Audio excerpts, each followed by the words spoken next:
Today is the 20th of March, 2019. I'm Keith War, and welcome to another episode of Homeless in Titusville. And today I'm being joined by, what is your name, sir? Demian San Martin. Okay, Demian, and how old are you? I am 40. You're 40 years old. And how long have you been homeless? Full time now, going on about 3 weeks. You've only been homeless for 3 weeks? 3 weeks. Okay, wow. Where did you grow up? I grew up in Miami. I was born in Jersey, grew up in Miami, and raised there. I was there for about my whole life, and then moved to West Palm Beach for 6 years. Have you ever been married? Do you have any children? 5 kids. You have 5 kids? 5 kids. Wow. What are their names? Oh, I'd rather not disclose their names. Okay. Do you have boys, girls? 4 boys, 1 girl.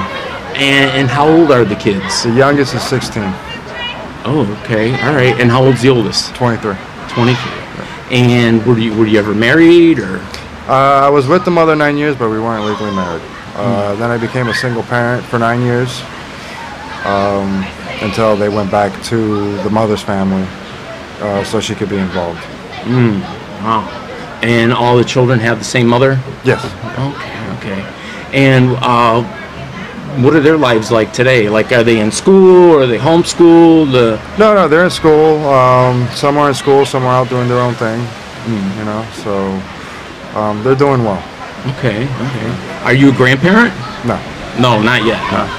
Okay. So tell me a little bit about, like, you know, what your life was like when you were with them and you were with your girl. Like, were you guys wealthy? Were you middle class, or? No, we were definitely living the impoverished lifestyle. But that's really something I don't want to get into, as far as like my family and the kids and all that. You know? Well, if we could talk in kind of like generalities, right? So, like, what did you do for a living? Many things. Many things. I've worked in the art industry. I've worked in the remodeling industry. I worked in regular labor jobs, you know, just all over the place. So when you say like labor, we talking like construction type stuff. Okay. Construction. And you said you worked a little bit of professional stuff in art type industry, doing like what kind of I was stuff? a gallery director for a gallery off of Palm Beach. It was called the Gaston Gallery, and we sold very high-end fine art photography, art, Picassos. I did that for a little bit, and then I became an assistant to an artist that's very successful in Delaware. Doing what? Being some of his artwork, running the galleries, selling paintings, doing promotions, websites, Facebook, you know, everything that comes in. Did a job like that pay well? No. Okay, but did you have fun? Did you like doing it? Well, it definitely sparked the creative side. It had the potential to pay well, and I did make some money off of it. But it showed me a whole different world. You know, it opened up my eyes into what creativity is and what the importance of it is. Is that kind of like what you would like to do today? Is that kind of like, you know, is that the direction you want to go with your life from here on out, or? Well, I'm already doing it. Right. But I'm saying, like, is this what you want to continue to do? This is do it on a larger scale? Correct. Like, what's the dream? To have a gallery of your own stuff, or web page, or like, what's the ideal situation? Being, you know, and I'm sure we're going to get more into the story of what I'm doing. My goal, my dream is to have art galleries, you know, throughout different parts of the state, let's say, for example, that are in high-end, you know, like very artsy towns, and use the art that I have there, my photography, or whether I'm featuring other artists, to use the proceeds to help some of the social issues within the communities. So I want my art to be for a cause. Right. Well, because like myself, right? Like, first and foremost, I am a journalist.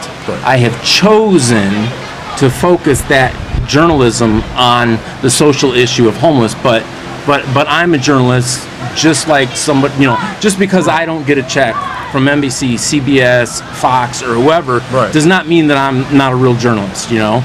And same with you. I see that you're a photojournalist, and you do artistic stuff. You've never gone to school, just like I have never gone to school, but you seem to have a natural kind of talent for it. Right. So like right now, if somebody wanted to see some of your stuff, like how could they do that? Well, I have my website, but before we go any further, I just want to say that you're absolutely right. You're not, part of NBC, you're not part of ABC, but you are a journalist. Mm-hmm. And you decided to be a journalist. You decided, you know what, this is what I'm going to do, this is my passion. Right, I didn't need some school to tell me and exactly. then hang the certificate on the wall. Exactly, and you know what, I did the same thing. I'm kind of following in your footsteps. I decided that I'm going to be an artist, and I'm going to go through the process of being an artist. And what I like to capture is real. I do it through photography. You do yours through video. Right. So the core concept is that, yes, we are both professionals in our field because we're out doing it. Right. Just because we're not getting the big checks doesn't mean that we're not real. Right. And it's an expression for me, as I'm sure it's an expression for yourself. Mm-hmm. So, yeah.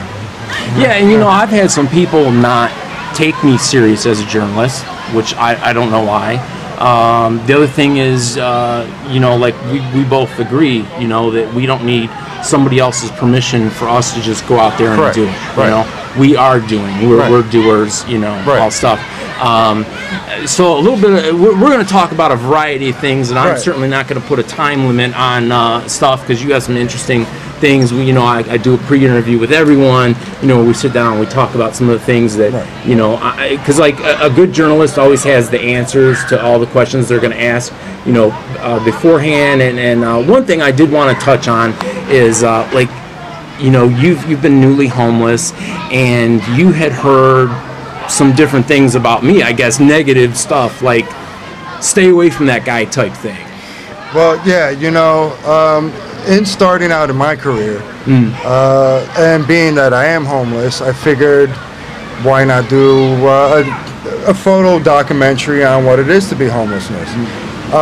So in doing it, I also want to help, and I started reaching out to organizations and talking to different people within the community of wanting to help the homeless. And what I've noticed was anytime your name comes up, there's a bad association with these different organizations.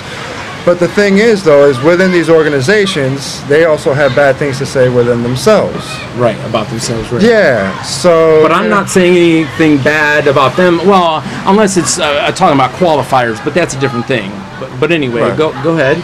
Well, it was just funny, and I brought it to your attention, Right, because at the in a time, like you said, we're journalists. Right, yeah, right. So I had to ask, and I had to let you, understand that, these organizations, for some reason, have...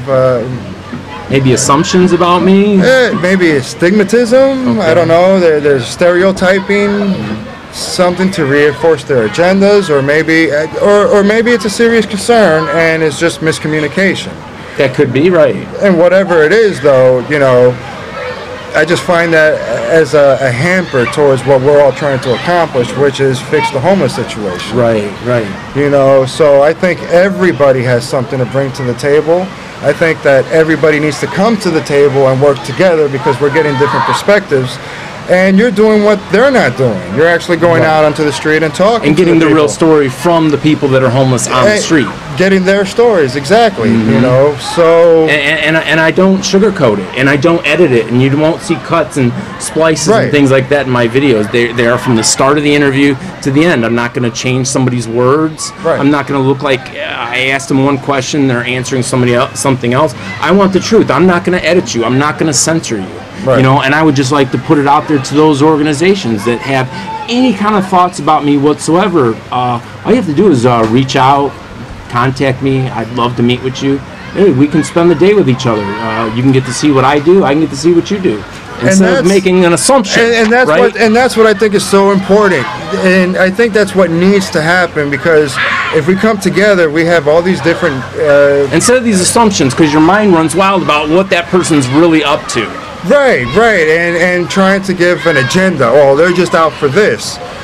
If we're all just come together, and whatever the personal motivations or reasons are, it doesn't matter. You know, I think if we could come together and share the information, because that's what it is. We need to share this information. Right. You know, we need to show that this is from the perspective of the homeless. As being a homeless, here's the perspective of someone that's living homeless and that is homeless but decided to document what it is to be homeless, what it is to be the government agency or the nonprofit agency that's dealing with the policymakers and fighting policy with the church groups that are trying to do. If we all just come together to educate the community and let the community know what's going on, then change can happen. You know, because the community won't stand for what's happening, because there is a lot of policy against the homeless. Absolutely. You know, there's a lot of systems in place to keep the homeless as homeless. And yes, I know there's this thing where they say, you know, the homeless choose to be there. Some do. But they do under mental condition. Right. You know, it's like when you go to court and the judge asks you, you know, have you been given any drugs or anything for this, because they want to make sure that you're okay. Right. Well, you know, a homeless guy that has been on the streets for a year and has been institutionalized as homelessness. Right, deinstitutionalized instead of living in a house and so on. Right, he's going to sit there and portray a certain image because that's how he survived. Right. So, yes, he's saying that, and yes, we may think that, but deep down in the core, you know, nobody wants to live this lifestyle. It sucks. Right. It's a very hard lifestyle, you know. And there's a lot of self-medicating, there's a lot of drinking, a lot of drugs, because, like, how else would you deal with it? I mean, well, it's not even necessarily just dealing with it, because they're self-medicating across the whole board. Look at Robert Williams, for example. Had every financial resource, had everything. He self-medicated to the point where he committed suicide. So, mental illness, you know, when you're out on the streets, you could easily start falling into mental illness. You know, you live a very difficult lifestyle, so you self-medicate to escape that reality. You self-medicate for so long, then you're going to become an addict. As an addict, now you have two different challenges that you gotta meet. You gotta beat your addiction plus your mental illness, and also meet with the demands of how society it is right now. You know, housing is very expensive. You know? Yeah. So, and a lot of people don't make a living wage, can't afford these rents. No, not at all. So imagine you're coming off the street, you're going to go work as a dishwasher at a restaurant. Where are you going to live? Right.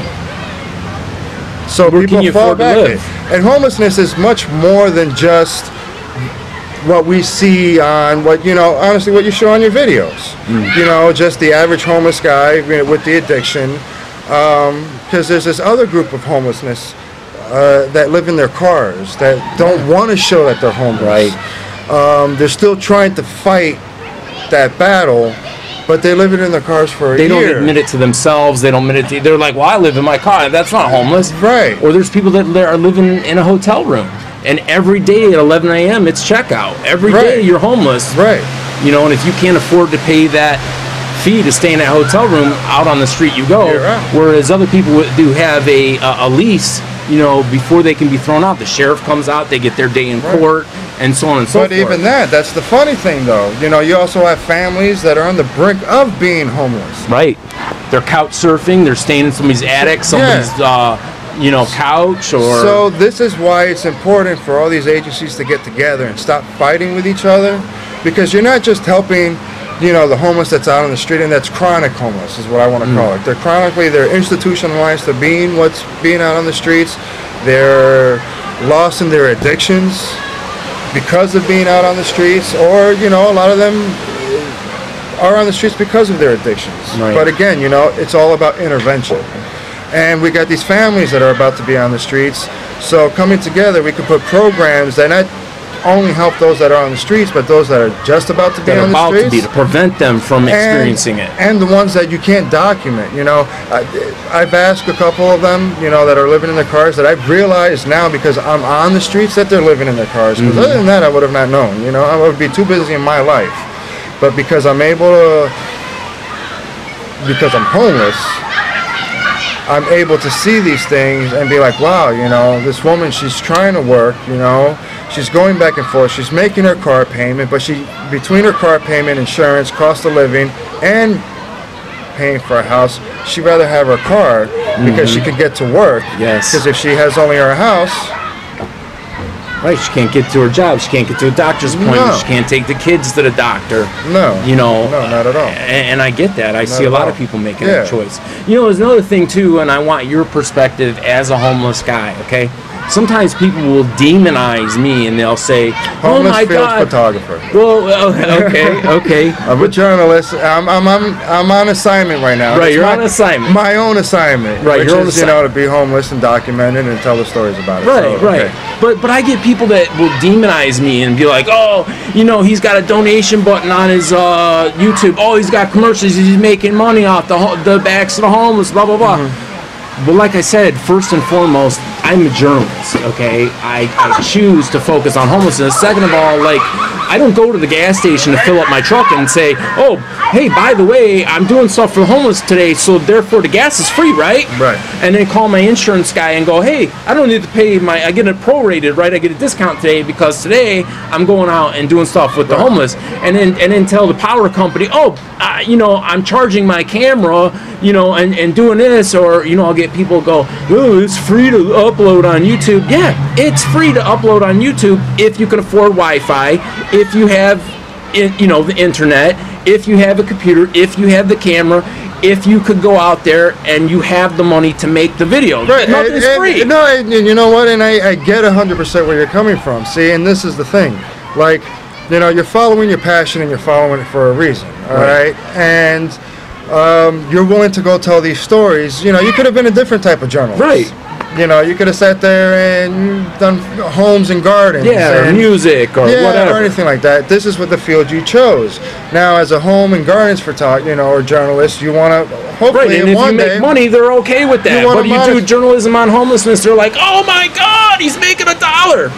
Yeah, it's freaking. I'm going out there and doing something. Right, and don't get me wrong, I'm at that position right now where, you know, I'm doing this, and, you know, my phone bill's coming up, and, you know, I got to pay to host my website that I'm out, and that takes money, you know. Right. So if I was able to make a couple dollars off doing this, to continue supporting the efforts of showing what it's like to be on the streets, and not just the streets, whatever other social issue I decide to go into, you know, it takes money to make that happen. Right, absolutely. So if I could make a little bit, it'd be great. It doesn't mean that, oh, I'm just doing this to become rich. This is not a quick get rich quick scheme. Right. Yeah, I've been doing. I did this 3 years on YouTube before I got a penny. Okay, if I was in it for quote the money, you know, really for 3 years. The other thing is that they pay like $2 for every 1,000 views. It's like literally pennies. It's like. I mean, there are, like you said, there are millions of other topics that I could have chosen to do my journalism in. Right. You know, so, but how could somebody hire you? Because the stuff that I've seen that you're doing some pretty good stuff. I think. You know, you started your own. You got your webpage. You said GoDaddy, and that you're using that. You're only on the free thing, and you're about to run out, and I think it would be a shame. So, like, do you have a PayPal account? Like, how could somebody make a donation to you to keep your art going? Well, I have a GoFundMe page. You do? Yeah, I have a GoFundMe page. I don't know the name of it. It's actually on my website and connected. It's Art for a Cause. Art for